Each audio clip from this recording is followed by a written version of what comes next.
Last month, I planned to take my son, 14 male, on a trip to Rome. His school was out for the summer, and I love to learn about historic places, so this was perfect. He'd been living with my ex-wife for the first 2 weeks of the month, and the next 2 weeks he'd go on vacation with me. My ex and I have been divorced for 2 years now after I caught her cheating on me with one of her coworkers. Now they're married and living together with his son. My ex and I have joint custody of our son, so we worked out an arrangement where he spends the first half of the month with his mother and the second half with me. If it were up to me, I'd have cut my ex-wife out of my life as soon as the divorce was finalized. But for the sake of our son, I decided to co-parent my son and maintain a civil relationship with her. But deep down, I know she hates me because I took away a lot in the divorce, and feelings are mutual as she literally cheated on me.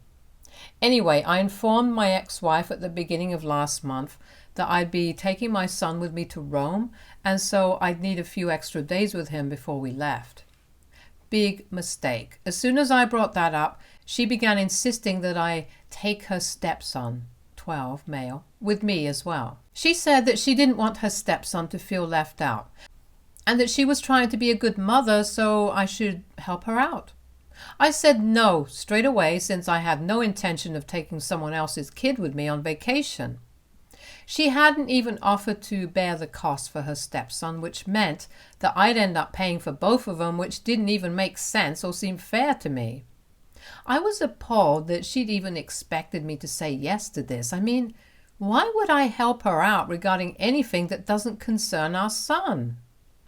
I said no, and she started bickering with me, saying that I was being mean not just to her but to her young stepson as well.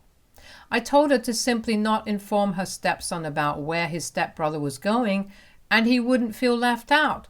But she said that she didn't like lying to her family, which I thought was really ironic, since that's all she did when she was with me, but whatever. This argument continued for the next weeks, leading up to the day of our flight, and she kept trying to convince me to take her stepson with me on vacation as well, in spite of me having said no several times. Eventually, I snapped at her and told her that if she wanted to be a good mother so much, then she should pay for both the kids and take them on vacation herself, instead of skimping out on money and trying to piggyback on my efforts. That seemed to shut her up for a while, but on the downside, she refused to let my son come over before the day we were supposed to leave, saying that it would borrow against her time, and she didn't want that. It was frustrating, and I requested her to not do that multiple times, but she wouldn't listen, so I had no option but to wait it out. Our flight was to take off at noon, and so at around 9 in the morning, my son was supposed to arrive at my place. He came right on schedule, and I was a little surprised to see that he'd taken the bus by himself, and his mother hadn't come to drop him off, like she usually does. I decided that it must have been because of our last fight, and didn't think much of it and started to leave for the airport. However, on the way, my son broke out in angry red rashes all over his body and face, and soon enough, his face started swelling up rapidly, and he complained of his throat itching as well. I knew this was an allergic reaction and instantly headed to the hospital instead, since my son told me that he couldn't find his EpiPen in his backpack. After we got to the ER and he was taken care of by the nurses and doctors, I finally took a sigh of relief, since by the time it had taken for me to reach the hospital, his condition had worsened considerably, and I was terrified that I would lose my son.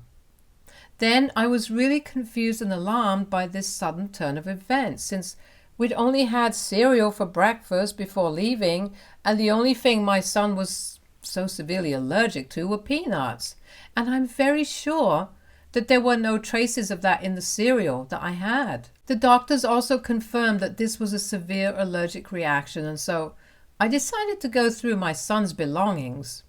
I was pretty sure that he'd been drinking something in the car, but I'd kept my eyes on the road, so I didn't pay much mind to it, and moreover, I knew that whatever he consumed would never have peanuts in it, because his mother and I were both well aware of how dangerous it was for him. I decided to look and found a travel mug full to the brim with a milkshake that reeked of peanut butter when I opened it up. My son couldn't have smelled it or recognized it, since we'd been very careful to keep him away from peanuts ever since he was a kid. And even his friends at school knew not to give him anything that had even the slightest trace of peanuts in it. I was shocked, as I was 100% sure that that milkshake had been prepared by my wife. I couldn't for the life of me think why she'd put our son's life in danger, and decided to call her up immediately, since our son was out cold anyway. I asked her about the milkshake, point blank, and to my horror, she admitted to mixing in peanut butter in it and taking out the EpiPen that my son always carried with him for good measure. She wanted to make sure that our Rome trip was cancelled, and this was the only way she could think of, and was even proud that her plan to keep us from leaving had worked. I was livid that she'd done something like this, because it was literally putting our son's life in danger for her own petty agenda. But she didn't even pretend to act sorry about it, since she believed that she'd done the right thing, and even had the nerve to try and lecture me about how in her house she treated both her kids equally, irrespective of whether they were her own or not, so if her stepson couldn't go somewhere, then neither could our son. I hung up after she said that, since there was absolutely no point arguing with someone as stupid and frankly deranged as her. I was seething, and as soon as my son was discharged, I went home and put him to bed. Of course, we missed our flight, but that was the least of my concerns at the time. As soon as my son was asleep, I called my lawyer up and decided to file for full custody of my son, after filling him in on whatever had happened that day. The very next day, we'd filed for full custody, and as soon as my ex-wife was served, she called me up, furious with what I'd done. She was so delusional that she thought I was angry about the vacation, and not the fact that she'd literally tried to poison my son just to prove a point. We got into a massive argument on call, and she ended up calling me selfish and cruel for trying to portray her as a bad mother when she was only trying to be fair to her children. I told her that I didn't care what she was trying to do, and the only thing that mattered to me was my son's well-being, which she had absolutely no regard for. She even tried to explain to me that there was no need for me to be so weird about it, since nothing had actually happened, and it just proved my point about how she was an idiot and couldn't be trusted with our son's life anymore. And within 2 weeks, the case was wrapped up, since it was very evident that she'd been the one to put my son's life in danger and didn't even regret it. My son himself also wasn't too keen to go back to his mother earlier, and that was the end of our joint custody arrangement. Since then, my son has been living with me and seems to be a lot happier. My wife also had to foot the bill for the medical expenses and the trip that we cancelled, so it all turned out well for us. However, yesterday I heard from a common friend of mine that my ex's husband had filed for divorce after he got to know about what my wife had tried to do to my son. He called her a criminal in the making and moved out that very night, and she was so devastated that she emptied 3 bottles of wine, which landed her in the hospital. She's recovering, but still is in a very delicate condition. This friend of mine had been to visit her in the hospital and told me that she'd been crying non-stop, and that really messed with my head. I haven't been able to stop thinking about it since, and have been feeling immensely guilty for how things turned out. I keep thinking that none of this would have happened if I just agreed to take her stepson with me in the first place, but I'd wanted to be petty and had continued to argue with her. And now her marriage is over and she's lost custody of her son. On top of that, she even drank her way to the hospital, and I just keep blaming myself for this. AITA? For not taking my stepson on vacation with me? Update 1. After reading all the responses here, I guess it really isn't my fault. She pretty much brought this whole situation onto herself, so I shouldn't feel too guilty about it. However, I have decided to take my son and visit my ex in the hospital. Regardless of whatever has happened, I'm sure she would appreciate it, and it would probably do her a world of good to see our son and remember why she shouldn't do things like this, which will end up hurting her. My son was also quite shocked when he learned what had happened with his mother, and in spite of the fact that he knew about the whole incident, which had led to me filing for full custody in the first place, he still readily agreed to go see her. He's been really incredibly mature about this whole thing, and I am truly thankful that he's so understanding and kind about everything. I've also decided that he probably needs therapy because even though he seems like he's perfectly fine on the surface, I'm sure that everything that has happened since our divorce must have taken a toll on him. He doesn't talk about it, probably to spare our feelings, but I know that there's a lot happening in his life right now, and he needs all the help he can get so that he doesn't end up suppressing anything. Anyway, I just hope that the hospital visit goes well. Update 2. So we visited my ex-wife in the hospital and it didn't go well. As soon as we entered her room, she told me that she didn't want to speak to me, but her son could stay. I was a little annoyed but agreed to leave and sat outside for about 15 minutes while she spoke to my son. Finally, when he did come out, he informed me that she wanted to see me for a bit. I thought it was a bit odd that she wanted to talk to me just minutes after she told me to get out, but I still went in. She asked me why I'd even bothered to visit after everything that had happened, and I told her that while I still hated whatever she'd done in the past, I didn't want her to hurt herself or do something dangerous. She seemed to understand, but then she said something that made me realize that this woman is never going to change and is always going to be just as manipulative, conniving, and scheming as she usually is, even when she's suffering. She told me that if I genuinely did feel sorry about putting her in such a position, then I should do something to show for it. I was confused and asked her to elaborate, and then she said that she wanted me to talk to her husband and convince him to stop the divorce proceedings. She basically wanted me to tell him that I'd been lying about the whole thing and it had been my own mistake, where I'd purchased a milkshake for my son without checking the ingredients first and had forced her to take the fall for it. For a second or two, I didn't even have anything to say because what she was suggesting was literally insane. Not only was it an incredibly stupid idea, but it was also a load of crap. I told her that even though I was sorry about all of this happening to her, I wasn't going to lie to her ex-husband about something so serious. She had done something evil and hadn't even bothered to think about the consequences of it, and that's the reason so much had happened since. Instead of trying to run away from the aftermath of her own actions, she should try to introspect and take accountability. She got mad at me, obviously, and told me that she didn't want to be lectured by the man who had ruined her life, and told me to get out and not contact her unless I'd decided to do what she told me to. So I left with my son, seething that I'd even bothered to be kind to this woman in the first place. I just didn't want her to do something stupid, but she didn't deserve my sympathy in the least, and I regretted even trying to be nice to her. I went home with my son and, well, curiosity got the better of me, so I asked him what exactly had he and his mother spoken about during the time that he was in that room. He seemed a little awkward at first, but he did end up telling me about it. My ex-wife wasn't even above using our son for her own personal gain. She told him that he needed to convince me to do away with the full custody bullcrap and listed a whole lot of things that she'd done for him and bought him, which is nothing extraordinary, and were just stuff that every parent does, so I don't know why she thinks she did him a favor.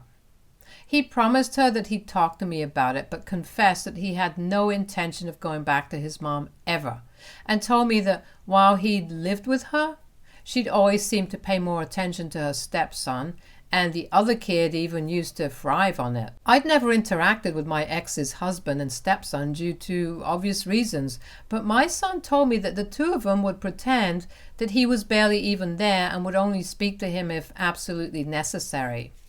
He felt lonely and sad, but never said a word out of fear since his mother had told him that if he kicked up a fuss about anything at her house, then she'd make life hell for him.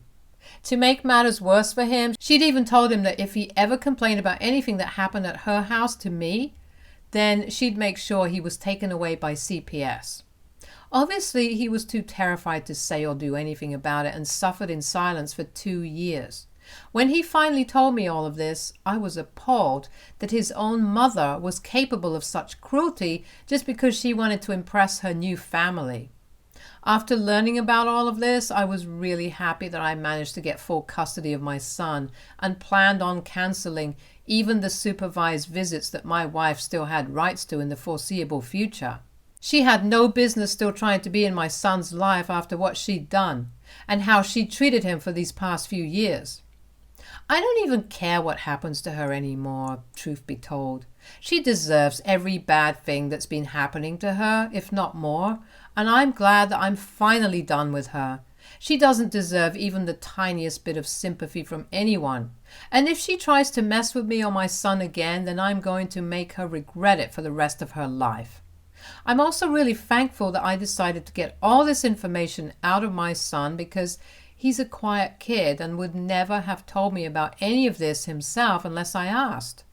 Anyway, I'm just hoping that things get better now. Update 3. My wife dropped by this morning. It's been close to a week since she was discharged from the hospital and seems to be better.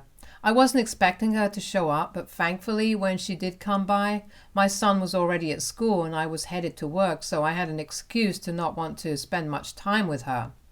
I told her that I was running late for work to avoid inviting her in, but she said that she only wanted to drop off certain things that belonged to our son. She didn't seem very emotional or bothered about it and merely wanted to know if I'd given her suggestion any thought.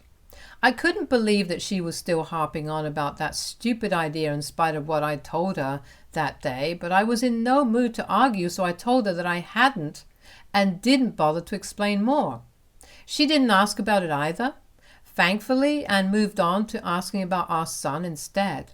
She wanted to see him that evening and wanted me to stay at home that day, but I told her my decision of not allowing her to see our son until she seemed more composed, and if she's still talking about her stupid idea, then it's very obvious that she's not yet moved on from her deranged behavior.